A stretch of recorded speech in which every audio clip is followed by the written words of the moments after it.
Јавното обвинителство ги чешла документите доставени од веќе разрешениот економски директор на гинеколошката клиника Валјон Белја за според него криминалното раководење со болницата од страна на Виолета Јовановска. Од обвинителство за Алфа велат дека пријавата веќе е распределена и по истата веќе се постапува.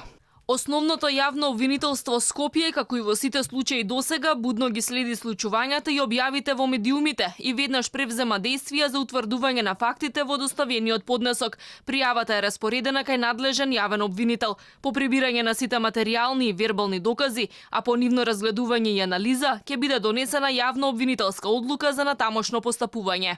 Каков правен епилог има кавгата помеѓу кадрите на СДСМ и ДУИ, која пак веќе резултираше со разрешување на економскиот директор што ги поднесе според него доказите за криминал во болницата, останува неизвестно, особено поради најавите на Белја за дополнителна документација до јавното обвинителство што ќе ја дополнел предходната. На правните барања, пријави и најави за тужби им претходеа меѓусебни обвинувања од страна на двајцата директори на гинекологија. Белја обвини за наводен криминал и фаворизирање на фирма од страна на Јовановска, а таа возврати оти причината за постапките на економскиот директор лежат во нејзината одлучност да не попушти под притисокот да се вработат кадри по негова желба. Белја се налутил откако таа не дала амин за двајца советници од општина Чаир кои ќе работеле во неговиот кабинет.